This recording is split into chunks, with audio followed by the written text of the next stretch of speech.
अमरावती जिल्ह्यात मुसळधार पाऊस बरसतोय। उपमुख्यमंत्री सुनेत्रा पवार यांच्याकडून या सगळ्याचा आढावा घेण्यात आला। अनेक भागातील नद्या नाल्यांना पूर आलाय, काही गावांचा मुख्य रस्त्याशी संपर्क तुटलाय। सुनेत्रा पवार यांचा जिल्हाधिकाऱ्यांना या संदर्भात फोन आहे।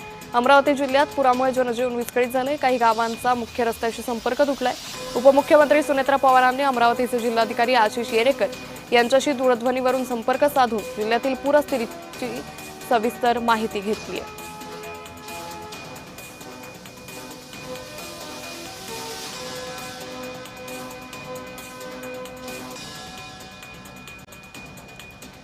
तर सुनेत्रा पवार यांनी या सगळ्या परिस्थितीची माहिती घेतली आहे। काही गावांचा मुख्य रस्त्याशी संपर्क तुटलाय। अमरावतीला मुसळधार पावसाने झोडपून काढलेलं आहे। याच पार्श्वभूमीवर उपमुख्यमंत्री सुनेत्रा पवारांनी अमरावतीतील पावसाचा आढावा घेतलाय। कुठेही अनुचित प्रकार घडू नये यासाठी उपमुख्यमंत्री सुनेत्रा पवारांनी योग्य ते निर्देशही दिलेले आहेत। जिल्हाधिकाऱ्यांकडून त्यांनी या सगळ्या संदर्भातला आढावा घेतला। तर ही दोन दृश्य अमरावती जिल्ह्यात पूरस्थिती निर्माण झालेली आहे आणि दुसरीकडे उपमुख्यमंत्री सुनेत्रा पवारांकडून या पूरस्थितीचा आढावा घेण्यात आलेला आहे।